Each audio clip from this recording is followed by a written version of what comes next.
Why does the black man serve the white man? Why does everything the black man do benefit the white man? Why does the black man say freedom is doing what I want to do?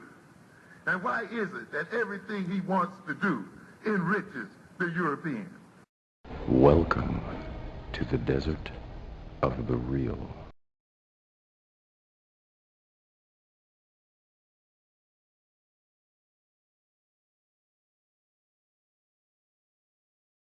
We're going to bring our brother Holip in. This is really going to turn up right now. Peace, brother Holip. How you doing tonight, my man? Peace, y'all. What's up? Peace, black man. Yes. Peace. Ivy, I love you, girl. Love you too, bro. Assassin in heels.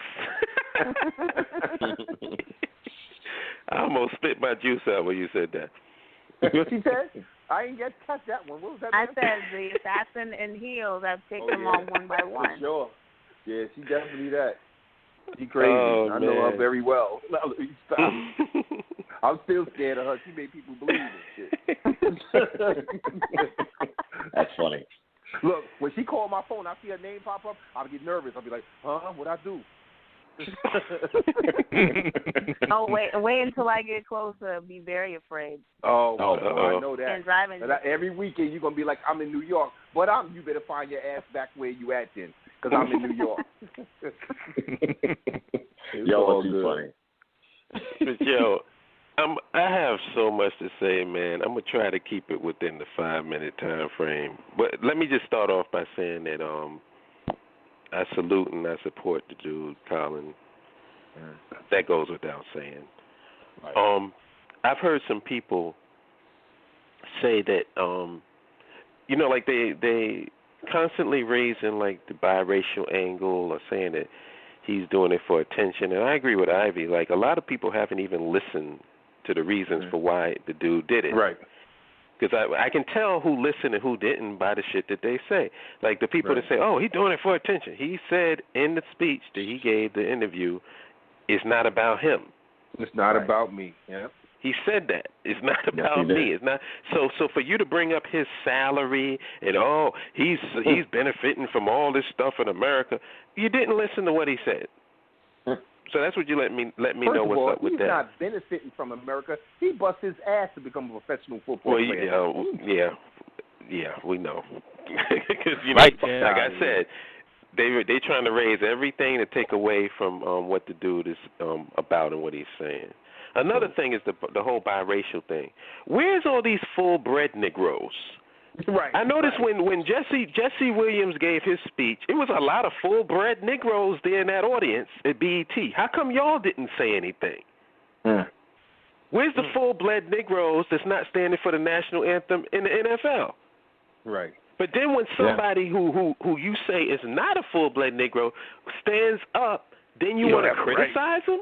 You don't have a right to speak. He's on the full. Get the fuck out of here. I mean, like I said, like in that clip that I sent you, do you feel like is Colin microaggression against you? Do you need a safe space? Right. Nope. Holip, you know why? Did he trigger you? Nothing? Nope, he didn't. But you know why they aren't doing anything? They aren't doing anything because they are. Man, what's your problem? You my fucking problem! Oh, Tupac? That was Tupac and Juice. Bishop and Juice. This nigga scared. Exactly. That's what he was trying to do. Exactly. Well said. That's my favorite. That's my favorite mantra. I always do that one. Oh, this nigga. I do it. And I'm not scared. I don't care. I do that to a lot of people in the BAIO. Oh, this nigga's scared. Yeah. Yo. They start hemming and hawing. Well, we can't. What? Part of the reason for why he didn't stand, he mentioned had to do with police brutality. And you know what I find funny, and this is the thing that I've always found interesting with this so-called war on police. Whenever they talk about the police who go out doing these things, they say, well, you're talking about a few bad apples, right? A few bad apples. So then if you talk about the few bad apples, why do you feel like you're being attacked? So that right there lets me know it's not a few bad apples. You identify with the few bad apples. So the few bad apples are you. It's not just a few bad apples. It's all of y'all motherfuckers. Yep. Because if it was just a few bad apples, if you have, like, let's say an industry like in the dentist industry, and there's like a couple, like out of 100 dentists, there's like 2 or 3 dentists that's doing foul stuff. The rest of the dentists wouldn't go, oh, it's a war against dentists. Right. They would be like, no, let's get these guys out of here because we doing what we supposed to do and they making us look bad. Like anybody else would fucking do. And that leads to another thing. Why the hell are we doing the national anthem before these games? I've been trying to figure that out for years anyway. Why are we? Last time I checked, a football player, baseball player, basketball player, these are all jobs. Right. When I come to my job, before my shift start, do we all stand up and pledge allegiance to the flag? Maybe they start. Do we play the national anthem? Like when your dentist is getting ready to give you root canal, does he stand up and put his hand on his heart and the national anthem is playing? When you get on the subway, do you got to do the national anthem before you get on the subway? I pledge allegiance to the flag. I mean, just because something been going on for a long time doesn't mean that it makes a lot of fucking sense. Right.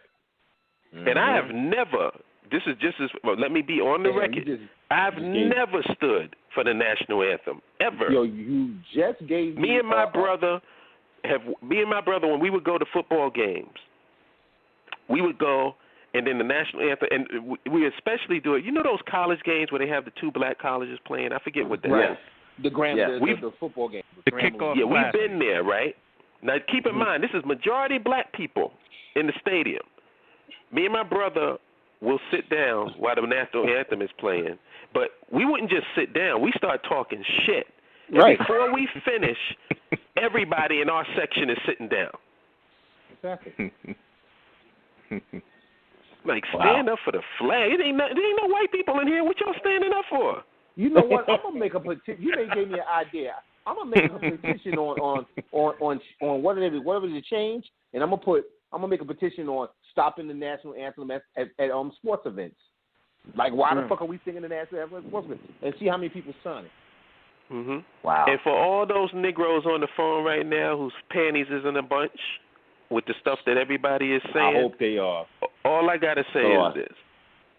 This is not your country. This is white people's country.